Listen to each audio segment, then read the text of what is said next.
जिज्ञासु दर्शकों बहुत बहुत अभिनंदन है, स्वागत है आप सभी का इस चैनल पर। प्रत्येक दिवस की भांति आज भी हम श्री रामचरितमानस पर ज्ञान चर्चा का कार्यक्रम लेकर उपस्थित हुए हैं।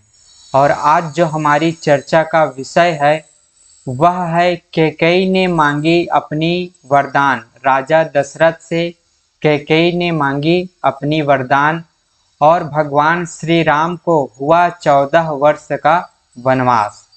तो आज का ये हमारी चर्चा का विषय है कि रानी कैकेयी जो है राजा दशरथ से अपनी वरदान मांगती है और वरदान में वो क्या ऐसी मांगती है, कैसा है उसका वरदान, और भगवान श्री राम को 14 वर्ष का वनवास होता है। तो आइए हम आज के इस व्याख्यान में श्रवण करते हैं। तो जैसा कि हमने पिछले व्याख्यान में श्रवण किया है कि कैकेयी की जो दासी है मंथरा, वो कुटिल चाल चलती है और कैकेयी को बहलाती फुसलाती है कि तेरा बेटा भरत ही इस अयोध्या का राजा होना चाहिए, राम नहीं।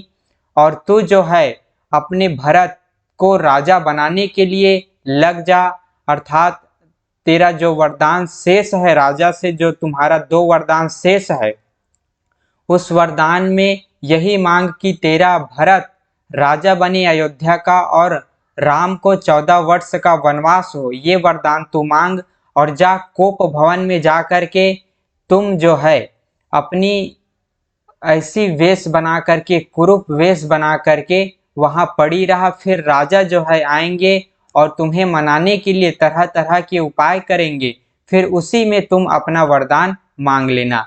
तो फिर कैकेयी इस बात से बहुत प्रसन्न हो जाती है क्योंकि वे मंथरा की बातों में आ चुकी होती है और मंथरा पर उनका पूर्ण विश्वास हो चुका रहता है। उनको लगता है कि मंथरा जो कुछ भी कह रही है, जो कुछ कह रही है, मेरी भलाई के लिए कह रही है, मेरे हित के लिए कह रही है। और इस तरह कैकेयी मंथरा की बड़ाई करते हुए जो है कोप भवन में चली जाती है और कहती है मंथरा से, यदि विधाता कल मेरा मनोरथ पूरा कर दें तो हे सखी मैं तुझे आंखों की पुतली बना लूंगी।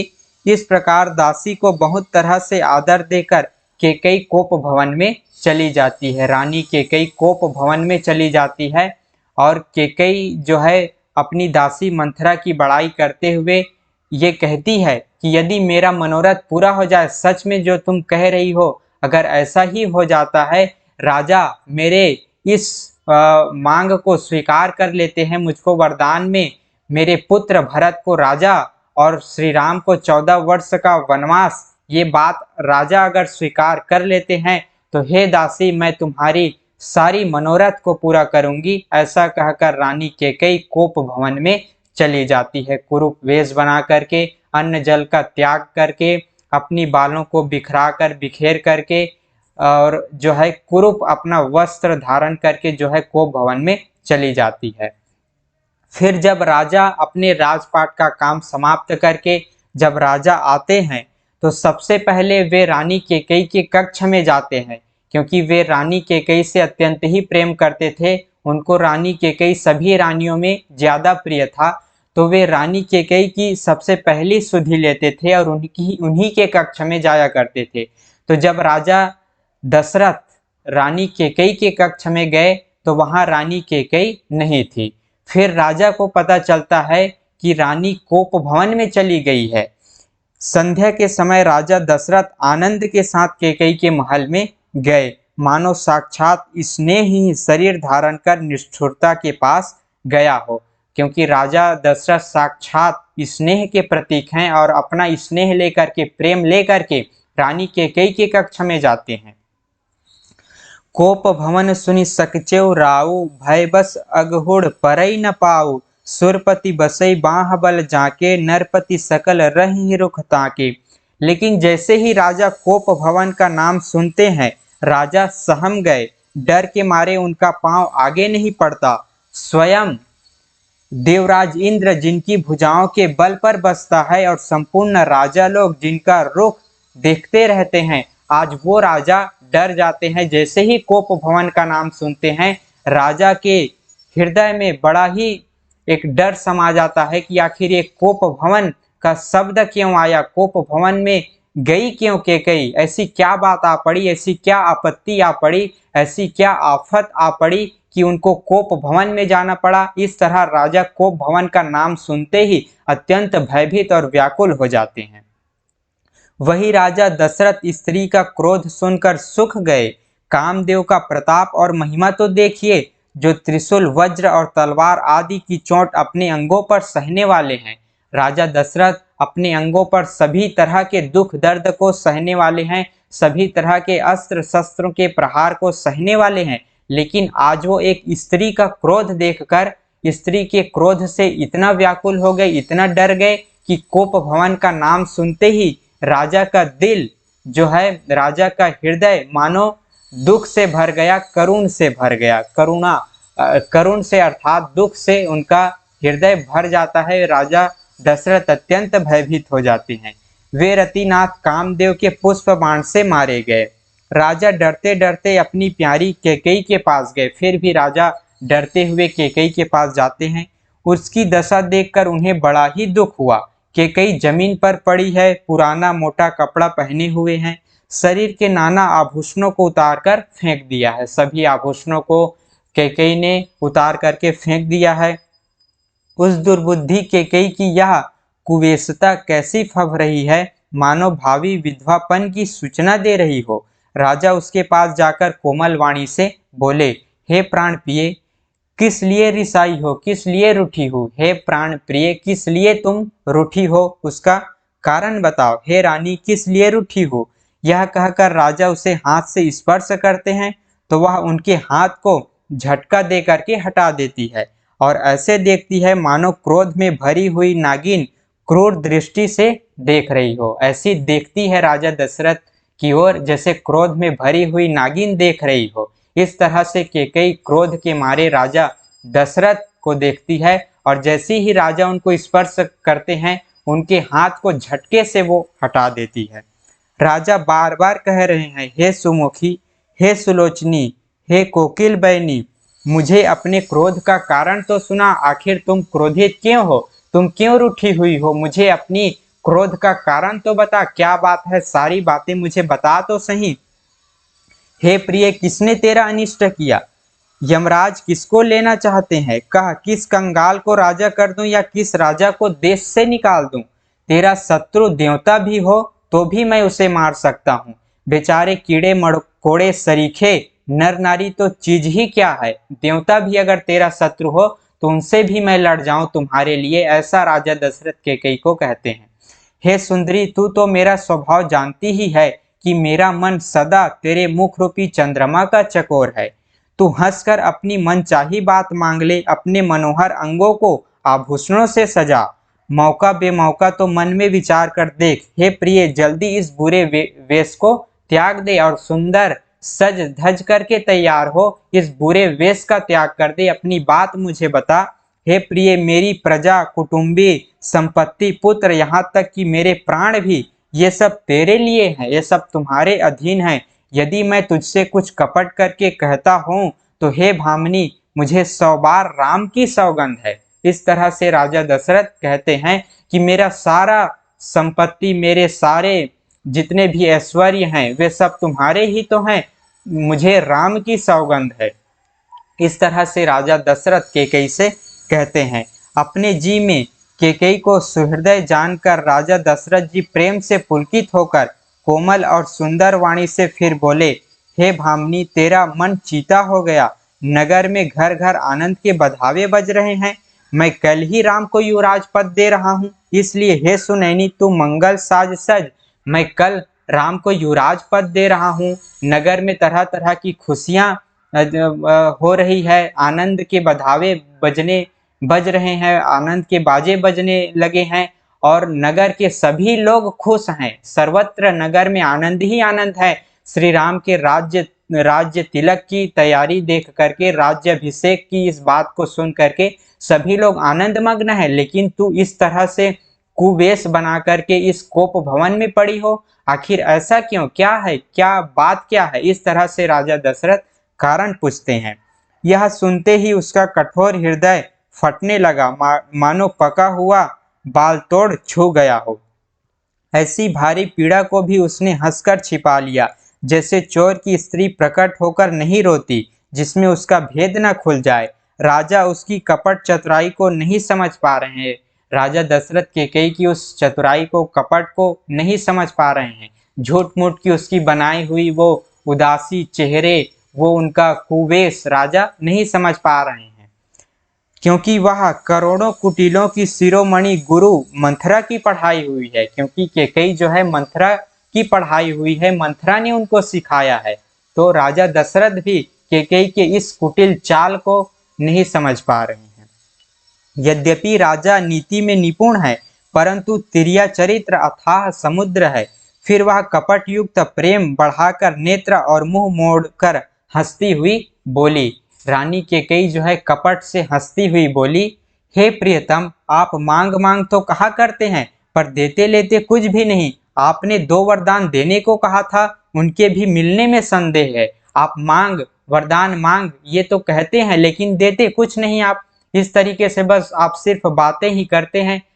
और मेरा जो 2 वरदान शेष है, मुझे तो लग रहा है उस वरदान को मिलने में भी मुझे शक है, संदेह है। लगता है कि आप वो वरदान भी मुझे नहीं देंगे। इस तरह से केकई जो है अपनी चिकनी चुपड़ी बातें करते हुए, कपट युक्त बातें करते हुए राजा दशरथ को अपनी बातों में फंसा रहे हैं। राजा ने हंसकर कहा कि अब मैं तुम्हारा मर्म समझा, मैं तुम्हारा मतलब समझ गया। मान करना तुम्हें परम प्रिय है। तुमने उन वरों को धरोहर रखकर फिर कभी मांगा ही नहीं, और मेरा भूलने का स्वभाव होने से मुझे भी वह प्रसंग याद नहीं रहा। तुमने वो जो तुम्हारा 2 वरदान था, उनको तुमने फिर कभी मांगा ही नहीं, और मैं जो है राजपाट के काम में, राज्य के काम में व्यस्त होने के कारण मुझे भी वो याद नहीं रहा। मुझे झूठ मूठ दोष मत दो, चाहे 2 के बदले 4 मांग लो। रघुकुल में सदा से यही रीति चली आई है कि प्राण भले ही चले जाए, पर वचन नहीं जाता। झूठे हो हमति दोष जन देहो, दुई 4 मागी मकुले हो। रघुकुल रीति सदा चली आई, प्राण जाहु बरु बचन न जाई। इस तरह से राजा दशरथ के कैसे कहते हैं कि 2 के बदले 4 वरदान मांग लो, लेकिन जो तुम ये इस तरीके से क्रोधित हो, इस तरीके से दुखी उदास चेहरे लेकर बैठी हुई हो, इनका त्याग कर दो और 2 के बदले 4 वरदान मांग लो। रघुकुल में सदा से ये रीति चली आई है कि यहाँ प्राण भले ही चला जाता है, लेकिन वचन नहीं जाता। प्राण जाई पर वचन न जाई। असत्य के समान पापों का समूह भी नहीं है। क्या करोड़ों घुंघुचियां मिलकर भी कहीं पहाड़ के समान हो सकती है? सत्य ही समस्त उत्तम पुण्यों की जड़ है। यह बात वेद पुराणों में प्रसिद्ध है, और मनु जी ने भी यही कहा है कि सत्य ही सबसे बड़ा है, सत्य ही सर्वोपरि है। इस तरीके से राजा दशरथ केकई से कहते हैं। उस पर मेरे द्वारा श्री राम जी की शपथ करने में आ गई, मुंह से निकल पड़ी, श्री रघुनाथ जी मेरे पुण्य और स्नेह की सीमा है।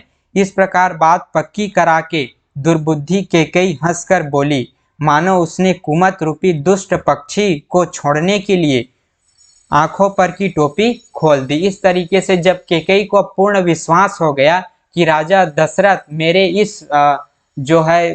इस चाल में फंस चुके हैं, मेरे इस जो वाणी का जो जाल मैंने बिछाया है उसमें राजा दशरथ फंस चुके हैं, अब मैं जैसे ही वो वरदान मांगूंगी वो देने के लिए बाध्य हैं, क्योंकि अब उनके तरफ से वो राजा दशरथ जो है आश्वासन केकई को पूर्ण रूप से दे चुके हैं कि तुम जो भी वरदान मांगोगी मैं उनको दूंगा। इस तरीके से अब केकई को विश्वास हो जाता है। फिर जो है वो अपनी वरदान मांगते हैं, और क्या मांगते हैं वो आइए हम देखते हैं। राजा का मनोरथ सुंदर वन है, सुख सुंदर पक्षियों का समुदाय है, उस पर भिलनी की तरह केकई अपनी वचन रूपी भयंकर बाज छोड़ना चाहती है।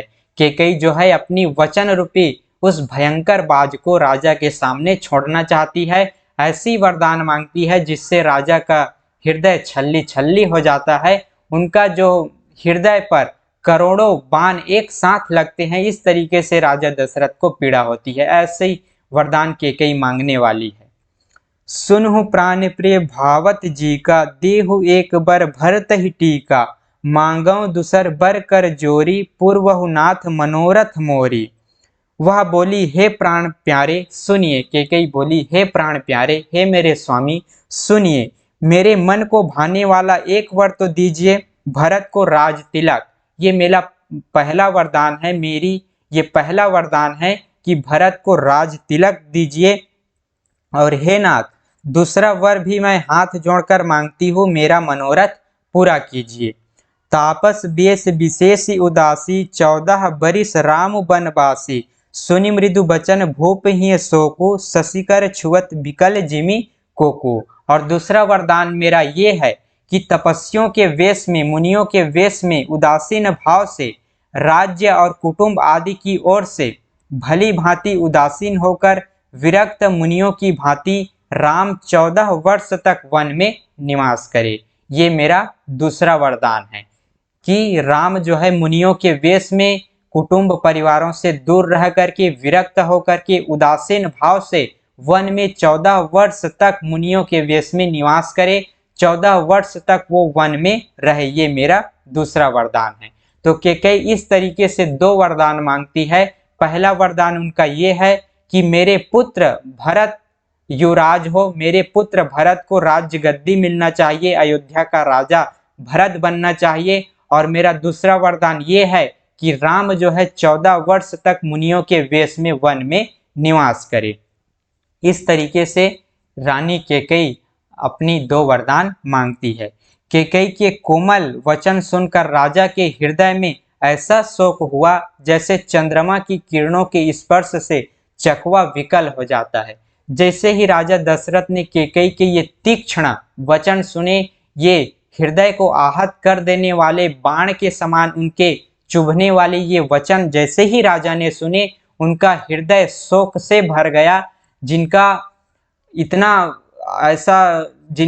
पर इतना विश्वास किया था राजा ने, अपनी परम प्रिय रानी कैकेयी पर विश्वास किया था, उसी कैकेयी ने आज राजा दशरथ के दिल को, आज राजा दशरथ के हृदय को इतना दुखाया है जो राजा दशरथ सोच भी नहीं सकते थे।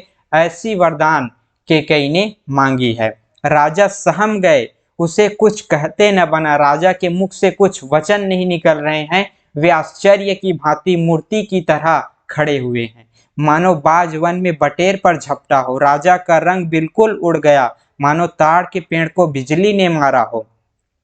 माथे पर हाथ रखकर दोनों नेत्र बंद करके राजा ऐसे सोचने लगे मानो साक्षात ही शरीर धारण कर सोच रहा हो। वे सोचते हैं, हाय, मेरा मनोरथ रूपी कल्प वृक्ष फूल चुका था, परंतु फलते समय कैकेयी ने हथनी की तरह उसे जड़ समेत उखाड़कर नष्ट कर डाला।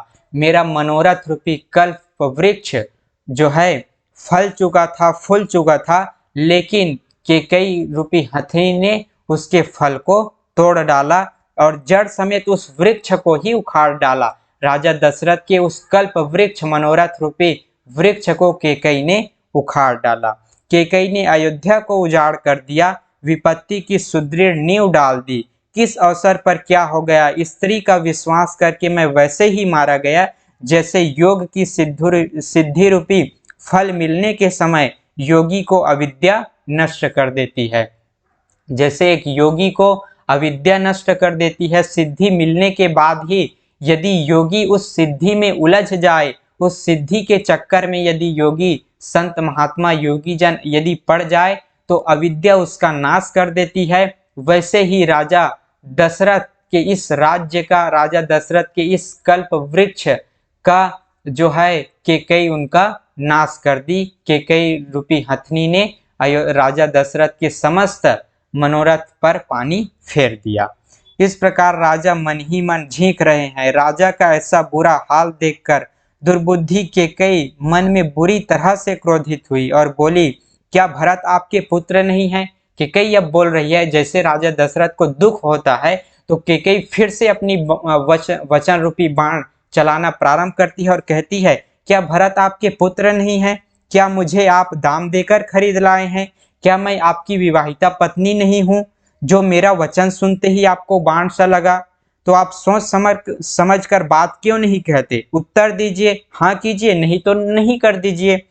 आप रघुवंश में सत्य प्रतिज्ञा वाले हैं। इस तरीके से कैकेयी कहती है कि क्या भरत आपका पुत्र नहीं है? क्या मैं आपकी विवाहिता पत्नी नहीं हूँ? क्या आप मुझसे प्रेम नहीं करते? यदि आपको वरदान देना ही नहीं था, यदि आपको दुख होना था, तो आपने ऐसा क्यों कहा कि वरदान मांगिए, या फिर आप नहीं कीजिए और अपनी अपयश को ही सुनिए, अपनी अपयश को ही फैलाइए, क्योंकि आपने वचन दिया है मुझको वरदान देने का।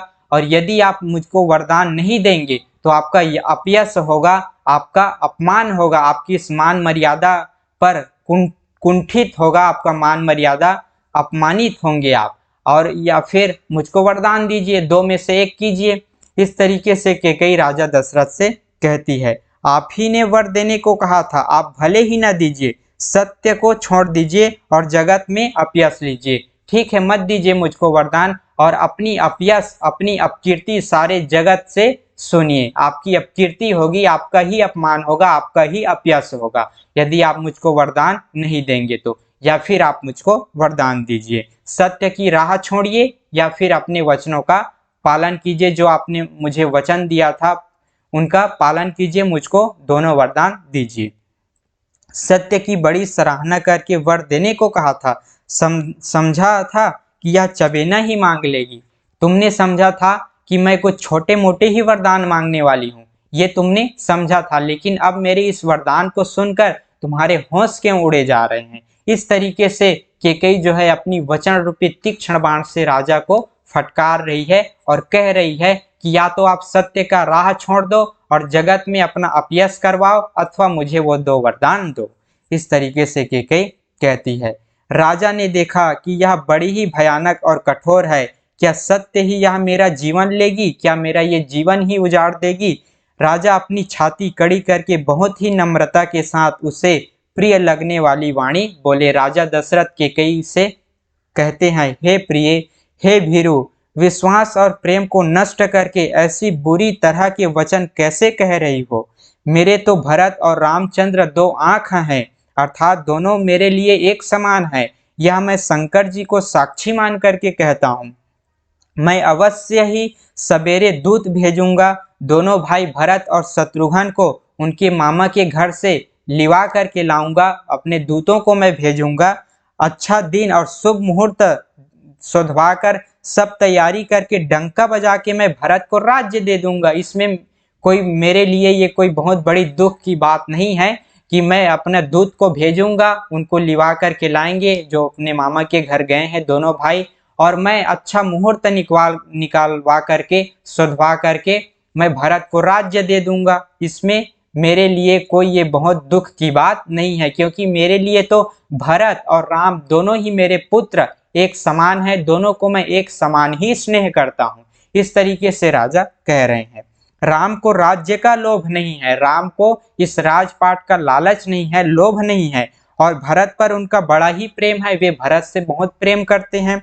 मैं ही अपने मन में बड़े छोटे का विचार करके राजनीति का पालन कर रहा था, बड़े को राज तिलक देने जा रहा था।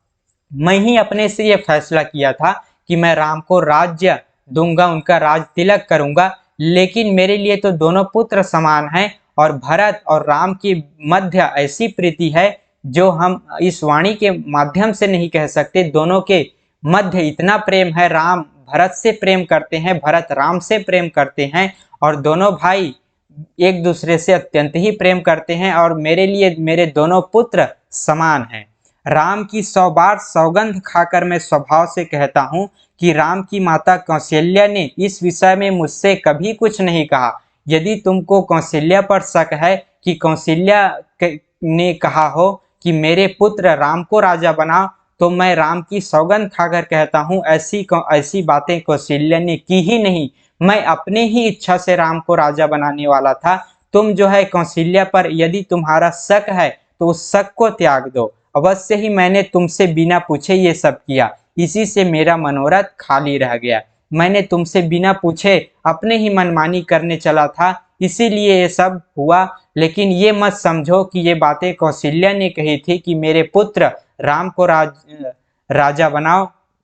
ये बातें कौशल्या ने भी नहीं कही थी, और वैसे भी राम को राज्य का लालच नहीं है, और भरत भी राम से अत्यंत प्रेम करते हैं, और राम भी भरत से अत्यंत प्रेम करते हैं। बस मेरी ये इच्छा थी कि राम राजा बने, और मैं अपनी ही मनमानी से, अपने ही विचार से राम को राज तिलक देने वाला था। इस तरीके से राजा दशरथ रानी कैकेयी को समझाते हैं। अब क्रोध छोड़ दे और मंगल साज सज, कुछ ही दिनों बाद भरत युवराज हो जाएंगे। इस तरीके से राजा दशरथ रानी का वो पहला वरदान पूरा कर देते हैं कि कोई बात नहीं, तुमने जो वरदान मांगा पहला वरदान वो उचित ही है, इसमें कोई दुख की बात नहीं है। मेरे लिए मेरे भरत भी पुत्र ही हैं, मेरे पुत्र ही हैं और भरत भी योग्य हैं, नेक हैं, समझदार हैं, वे भी राजपाट की इस काम को संभाल लेंगे। बस मेरा विचार राम पर था कि राम राजा बने, लेकिन तुम कह रही हो भरत राजा बने, तो इसमें भी कोई दुख की बात नहीं है, ये भी मेरे लिए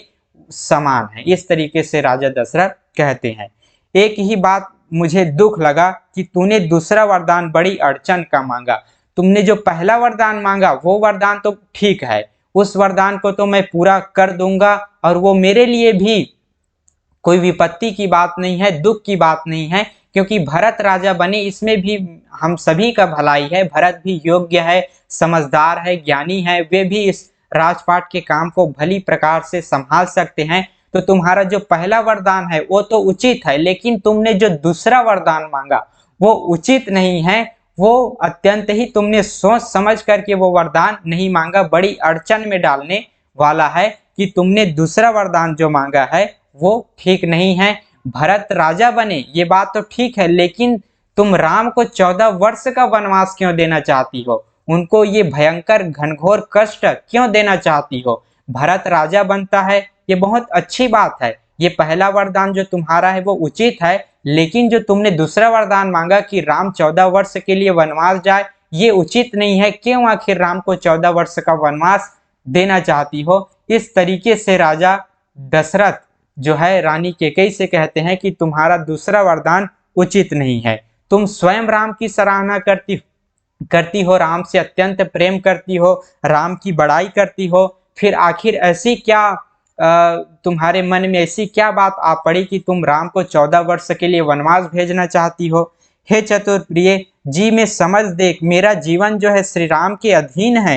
राजा के कोमल वचन सुनकर दुर्बुद्धि कैकेयी अत्यंत जल रही है। राजा दशरथ कहते हैं तुम तो राम से अत्यंत प्रेम करती हो, स्नेह करती हो, फिर आखिर क्यों राम को 14 वर्ष के लिए वनवास भेज रही हो। पहला वरदान जो तुमने मांगा भरत को राज्य मिले वो तो उचित है, लेकिन दूसरा वरदान तुमने मांगा वो अनुचित है, क्योंकि तुम राम से प्रेम करती हो, सारी अयोध्या राम से प्रेम करती है, और आखिर राम का क्या, उनका गलती क्या है, उनका अपराध क्या है जो तुम उसको 14 वर्ष के लिए अत्यंत कठोर वन में, भीषण वन में भेजना चाहती हो। हमेशा से वो राजमहल में पला बढ़ा और उसकी कोई गलती भी नहीं है, अपराध भी नहीं है, भला तुम क्यों उसको वन में 14 वर्ष के लिए भेजना चाहती हो। इस तरीके से राजा दशरथ कहते हैं राम मेरे लिए प्राण है, राम के बगैर मैं एक पल भी जिंदा नहीं रह सकता, ये बात तुम भली भांति जानती हो, और तुम भी प्रेम करती हो, सारी अयोध्या राम से प्रेम करता है, फिर आखिर क्यों उनको 14 वर्ष के लिए वनवास भेजना चाहती हो। लेकिन अब कैकेयी की बुद्धि तो मलिन हो चुकी है, भ्रमित हो चुकी है, वो तो मंथरा की बातों में आ चुकी है, उनको तो अपना वो वरदान चाहिए, मतलब चाहिए, वो तो हट कर बैठी है, और राजा दशरथ की ये बात सुनकर वो जल रही है। उनको जो है बड़ा ही उनकी बात सुन करके जलन होने लगी, जल रही है वो अंदर ही अंदर कैकेयी जो है। कैकेयी कहती है आप करोड़ों उपाय क्यों न करें, यहाँ आपकी माया नहीं लगेगी, या तो मैंने जो मांगा है सो दीजिए, नहीं तो नहीं करके अपयस लीजिए। मुझे बहुत प्रपंच नहीं सुहाते, आप तरह तरह की ये प्रपंच युक्त बातें न करें, आप या तो सीधे से वरदान दीजिए या फिर नहीं कीजिए। इस तरीके से जो है कैकेयी कहती है राजा दशरथ से। राम साधु हैं, आप सयाने साधु हैं, और राम की माता भी भली है, मैंने सबको पहचान लिया है। कौशल्या ने मेरा जैसा भला चाहा है, मैं भी साका करके याद रखने योग्य उन्हें वैसा ही फल दूंगी। सवेरे होते ही मुनि का वेश धारण करके यदि राम वन को नहीं जाते तो हे राजन, मन में समझ लीजिए कि मेरा मरना होगा और आपका अपयस। अगर सवेरे होते ही राम मुनि का वेश धारण करके वन को नहीं जाते तो कल सवेरे होते होते अगर ऐसा नहीं होता तो आप, मेरा तो मरना होगा, मैं इस शरीर को त्याग दूंगी और तुम्हारा अपयस होगा। इस तरीके से कैकेयी राजा दशरथ से कहती है। ऐसा कहकर कुटिल केकई उठ खड़ी हुई, मानो क्रोध की नदी उमड़ी हो। वह नदी पाप रूपी पहाड़ से प्रकट हुई है और क्रोध रूपी जल से भरी है। दोनों वरदान उस नदी के दो किनारे हैं। केकई का कठिन हठ ही उसकी धारा है और कुबरी मंथरा के वचनों की प्रेरणा ही भंवर है। राजा दशरथ रूपी वृक्ष को जल मूठ से ढहाती हुई विपत्ति रूपी समुद्र की ओर चली है। इस तरीके से और राजा ने समझ लिया कि बात सचमुच सच्ची है। स्त्री के बहाने मेरी मृत्यु ही सिर पर नाच रही है। ये केकई रूपी इस नदी के बहाने जो अत्यंत वेग से मेरे इस वृक्ष को ढहाती हुई, उखाड़ती हुई चली जा रही है, क्रोध के मारे चली जा रही है, ये मेरे जीवन को समाप्त ही करना चाहती है। इस स्त्री के हाथों मेरी मृत्यु ही लिखी हुई है। तदनंतर राजा ने केकई के चरण पकड़कर उसे बिठाकर विनती की, और तू सूर्य कुल के लिए कुढ़ाली मत बन, ऐसा राजा ने समझाया। यहाँ तक राजा दशरथ ने उनके चरण भी पकड़ लिए, केकई के चरण भी पकड़ लिए और कहा कि इस सूर्य कुल रूपी वंश के लिए, इस रघुकुल रूपी वंश के लिए तू कुल्हाड़ी मत बन, इस वृक्ष को काटने वाली तू कुल्हाड़ी मत बन, इसके लिए कलंक मत बन। इस तरीके से राजा दशरथ केकई को बार बार समझाते हैं, फिर भी केकई नहीं मानती। केकई के मर्म भेदी वचन सुनकर राजा ने कहा कि तू जो चाहे कर, तेरा कुछ भी दोष नहीं। मेरा काल तुझे मानो पिशाच होकर लग गया, वही तुझसे यह सब कहला रहा है। लगता है मेरा काल ही आ गया है। भरत तो भूल कर भी राजपद नहीं चाहते। भरत के मन में भी तनिक भी राजपद की इच्छा नहीं है, राज्य का लोभ नहीं है। होनहारवश तेरे ही जी में कुमति आ बसी है, तुम्हारी ही बुद्धि मलिन हो गई है, तुम ही ये सब ऐसा करवा रही हो। यह सब मेरे पापों का परिणाम है। तेरी उजाड़ी हुई सुंदर अयोध्या फिर भली भांति बसेगी और समस्त गुणों के धाम श्री राम की प्रभुता भी होगी। सब भाई उनकी सेवा करेंगे और तीनों लोकों में श्री राम की बड़ाई होगी। केवल तेरा कलंक और मेरा पछतावा मरने पर भी नहीं मिटेगा। तुम्हारा जो ये कलंक है और मेरा पछतावा, ये अमिट हो गया, ये कभी नहीं मिटेगा। सारा इतिहास इसको याद रखेगा, यह किसी तरह नहीं जाएगा। अब तुझे जो अच्छा लगे वही कर, मुंह छिपाकर मेरी आंखों की ओट जा बैठ, अर्थात मेरे सामने से हट जा, मुझे मुंह मत दिखा। इस तरीके से केकई कहती है, मैं हाथ जोड़कर कहता हूं कि जब तक मैं जीता रहूं तब तक फिर कुछ न कहना, जब तक मैं जीवित हूं तब तक अब मुझसे बात न करना, मुझसे अब कुछ भी मत कहना, मुझसे बोलना भी मत। अरे अभागनी, फिर तू अंत में पछताएगी जो तांत के लिए गाय को मार रही है। राजा करोड़ों प्रकार से समझाकर कि तू क्यों सर्वनाश कर रही है, पृथ्वी पर गिर पड़े। केकई को समझाते हुए, अरे अभागनी, इस तरीके से उनको समझाते हुए, तू पछताएगी, तुमको इस दुष्कर्म का फल मिलेगा। इस तरीके से राजा दशरथ केकई को समझाते समझाते उस धरती पर गिर जाते हैं और राजा जो है राम राम रट रहे हैं और ऐसे व्याकुल हैं जैसे पक्षी पंख के बिना बेहाल हो। और राजा दशरथ राम राम की रटन लगाए उस धरती पर पड़े हुए हैं, उस धरती पर गिरे हुए हैं। जैसे बिना पंख का पक्षी होता है, वैसे ही आज राजा दशरथ का हाल हुआ है।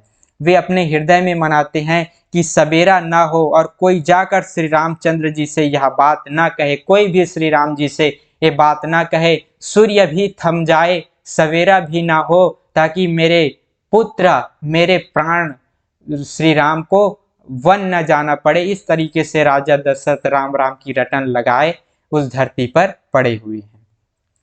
हे रघुकुल के गुरु, हे सूर्य भगवान, आप अपना उदय ना करें। अयोध्या को बेहाल देखकर आपके हृदय में बड़ी पीड़ा होगी। राजा की प्रीति और केकई की निष्ठुरता तीनों को ब्रह्मा की सीमा तक रचकर बनाया है, दोनों को ब्रह्मा की सीमा तक रचकर बनाया है। अर्थात राजा प्रेम की सीमा है और केकई निष्ठुरता की। एक तरफ राजा दशरथ प्रेम से परिपूर्ण है, प्रेम की सीमा है, और दूसरी तरफ केकई निष्ठुरता की सीमा है, उस पत्थर रूपी हृदय की सीमा है।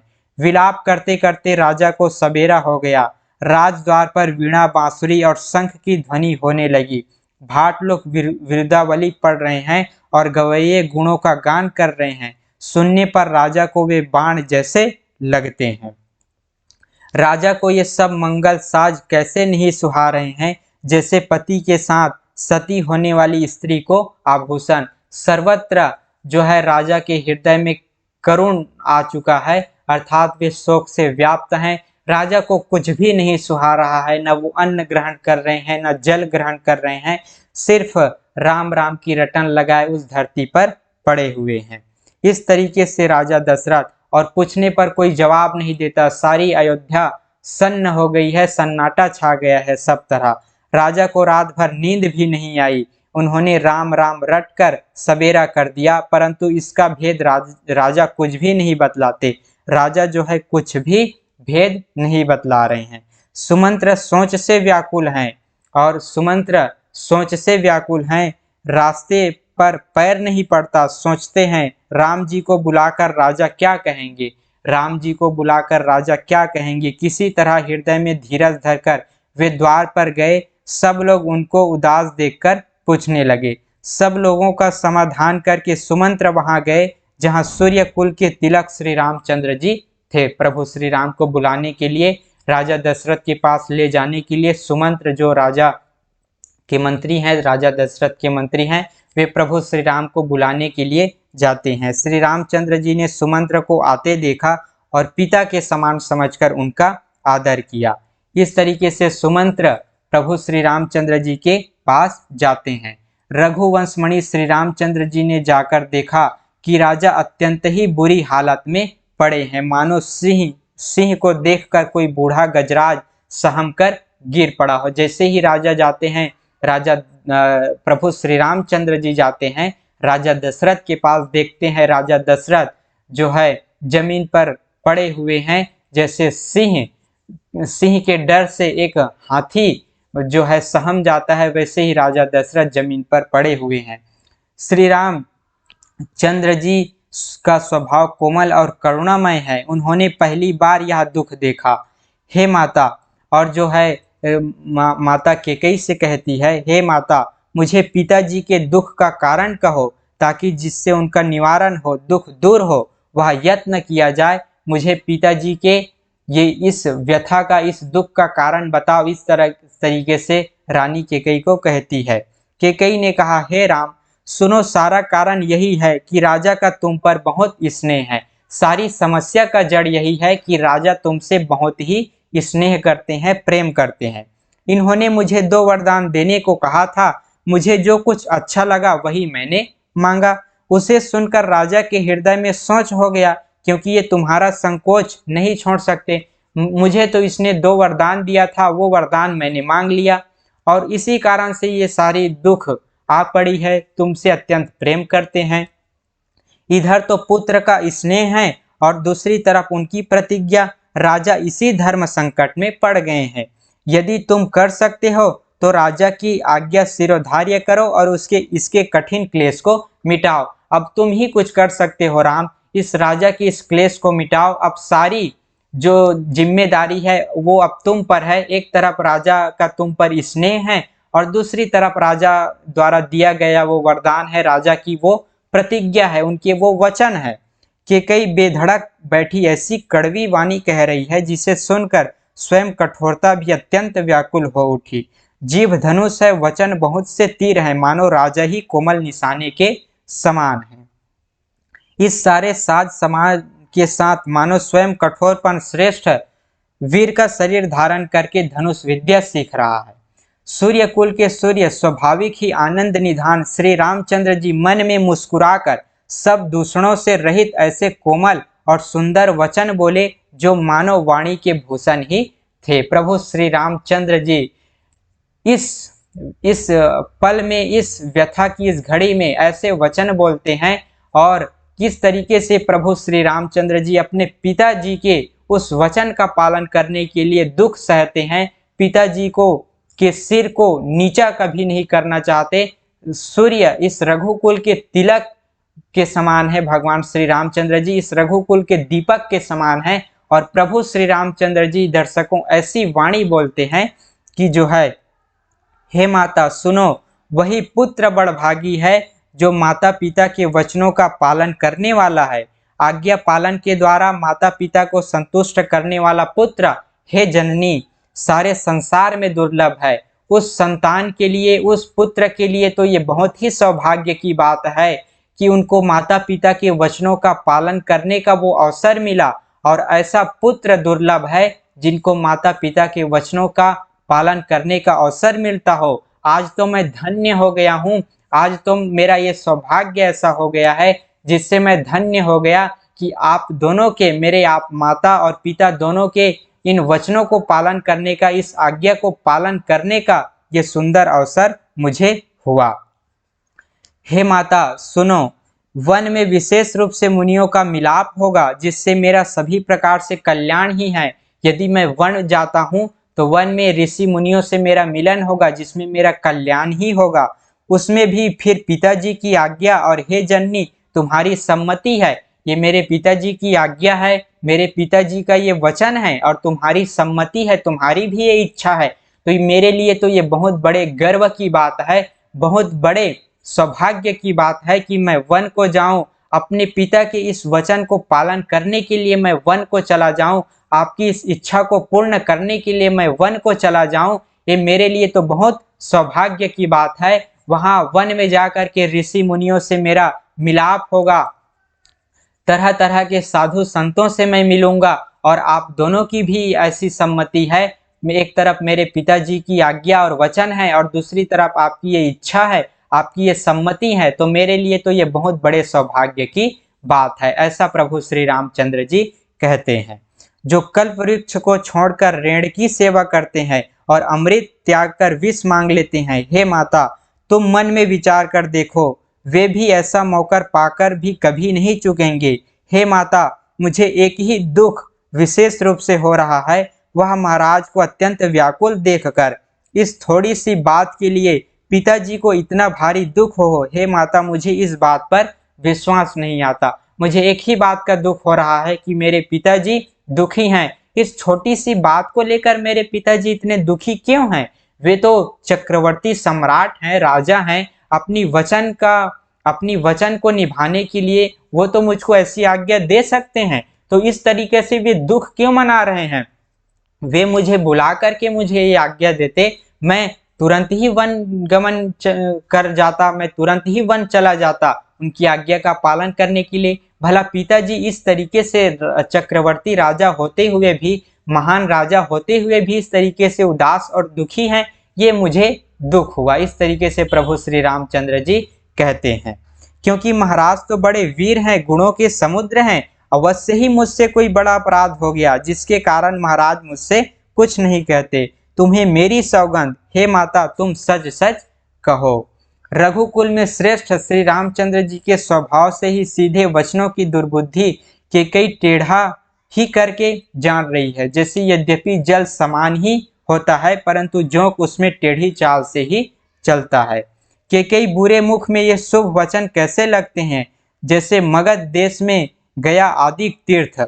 इतने में राजा की मूर्छा दूर हुई, उन्होंने राम का स्मरण करके राम राम कहते हुए करवट ली। मंत्री ने श्री रामचंद्र जी का आना कहकर समय अनुकूल विनती की।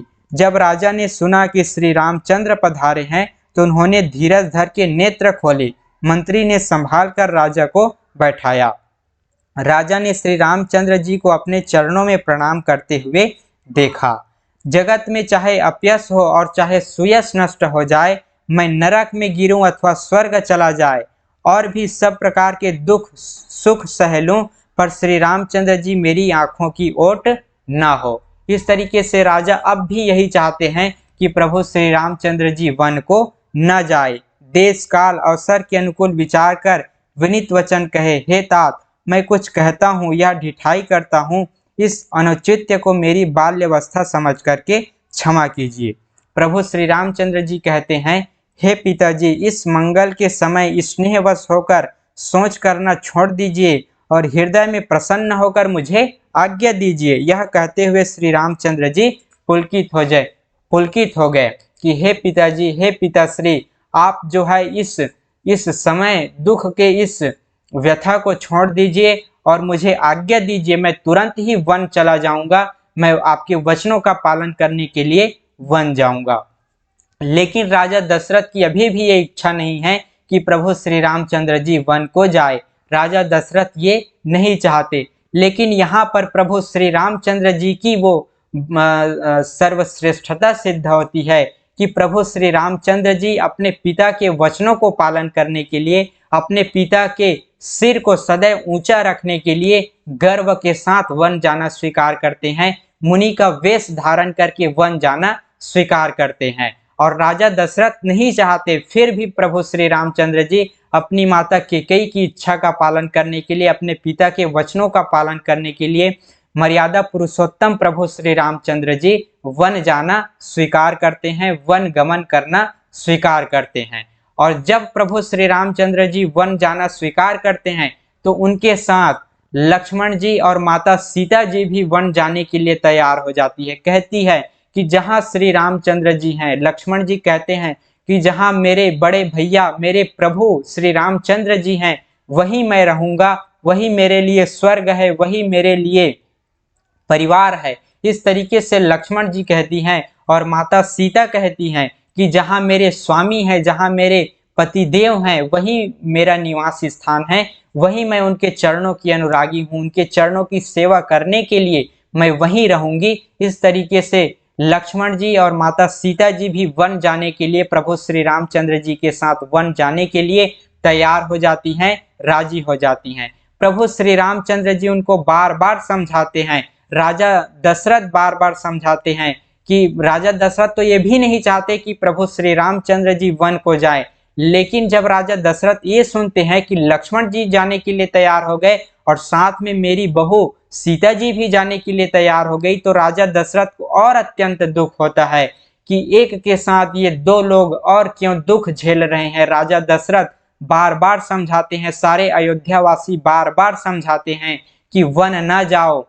प्रभु श्री रामचंद्र जी अपने छोटे भाई लक्ष्मण और माता सीता को समझाते हैं कि वन न जाओ, वन में कष्ट ही कष्ट है, मुझे इस तरीके से ये जाने की आज्ञा मुझे मिली है, मैं वन को जाऊंगा, मेरे कारण से तुम लोग क्यों कष्ट उठाओगे। इस तरीके से प्रभु श्री रामचंद्र जी माता सीता को समझाती है कि वहां ना खाने का अच्छे से प्रबंध होगा, न रहने का अच्छे से प्रबंध होगा। उस भीषण जंगल में वर्षा, गर्मी, ठंड अत्यंत ही भयंकर वहां होता है, न वहां जंगली जानवरों का भय होता है, कांटे चुभते हैं और भीषण गर्मी को सहना पड़ता है, वर्षा की उस तेज मार को सहना पड़ता है, भीषण ठंड को सहना पड़ता है, जंगली जानवरों का भय होता है, तरह तरह की समस्याएं आती है वन में।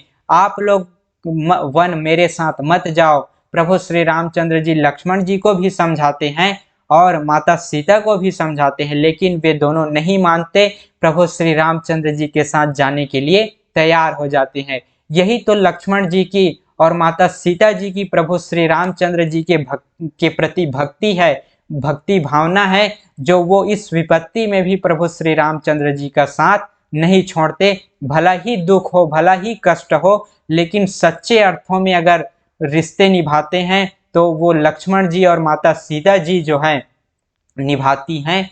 प्रभु श्री रामचंद्र जी के साथ वन जाने के लिए तैयार हो जाती हैं। फिर राम जी कहते हैं लक्ष्मण जी से कि जाओ अपनी माता से आज्ञा लेकर के आओ, माता सुमित्रा जी से आज्ञा लेकर के आओ। फिर जो है लक्ष्मण जी उनसे आज्ञा लेने के लिए जाते हैं और अपनी पत्नी उर्मिला जी से भी आज्ञा लेने के लिए जाते हैं। उन दोनों के मन में भी तो ये इच्छा नहीं है कि वे वन को जाए, लेकिन एक तरफ उन दोनों को सोच करके, माता सुमित्रा को सोच करके और उर्मिला जी को सोच करके इस बात का गर्व होता है कि एक भाई जो है अपने भाई के प्रति इतना समर्पित है, अपने भाई के लिए इतना कष्ट उठाना चाह रहा है, अपने भाई का साथ देने के लिए, अपने भाई के द्वारा जो उनके भाई को जो वचन पालन करने की वो आज्ञा मिली है, उनका पालन करने के लिए यदि एक दूसरा भाई भी साथ में जाए, उनका साथ दे रहा है, तो यह मेरे लिए गर्व की बात है। इस तरीके से सुमित्रा जी और मीला जी भी कहती हैं और कहती हैं कि जहाँ प्रभु श्री रामचंद्र जी है वहीं तुम्हारा घर है, तुम माता सीता और प्रभु श्री रामचंद्र जी ही तुम्हारे माता पिता है, वन में वही तुम्हारा ख्याल रखेंगे, वे तो सदा से तुम्हारे माता पिता है, मैं तो एक निमित्त हूँ। इस तरीके से सुमित्रा जी लक्ष्मण जी को समझाती है और कहती है, जाओ पुत्र, ये तो तुम्हारे लिए गर्व की बात है कि अपने भाई का तुम साथ दे रहे हो, उनके साथ उनके चरणों की सेवा करोगे, अपने माता पिता के समान अपने भैया और भाभी की सेवा करोगे, इससे बढ़कर मेरे लिए और क्या होगा।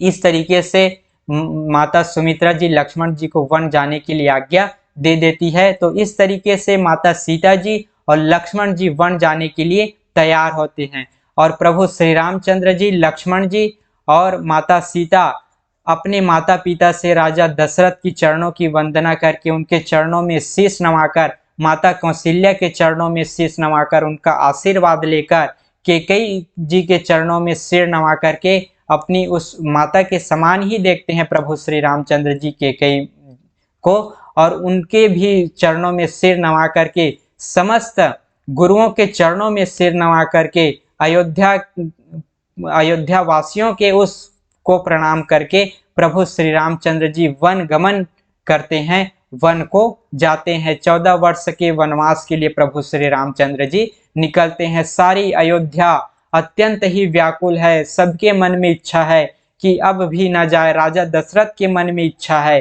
कि अब भी ना जाए, बिल्कुल भी ना जाए। राजा दशरथ ये नहीं चाहते, वे चाहते हैं कि कुछ दिन वन में बिता करके कम से कम आ जाए, लेकिन 14 वर्ष तक उस भीषण वन में ना जाए। लेकिन प्रभु श्री रामचंद्र जी अपने प्रतिज्ञा जो करते हैं उनका वो पालन करते हैं। अब उसने जो प्रतिज्ञा किया है कि वे 14 वर्ष तक अपने पिताजी की आज्ञा का पालन करने के लिए, अपनी माता कैकेयी की इन आज्ञा का पालन करने के लिए वन में 14 वर्ष तक बिताएंगे, तो वे 14 वर्ष के लिए वन को निकलते हैं।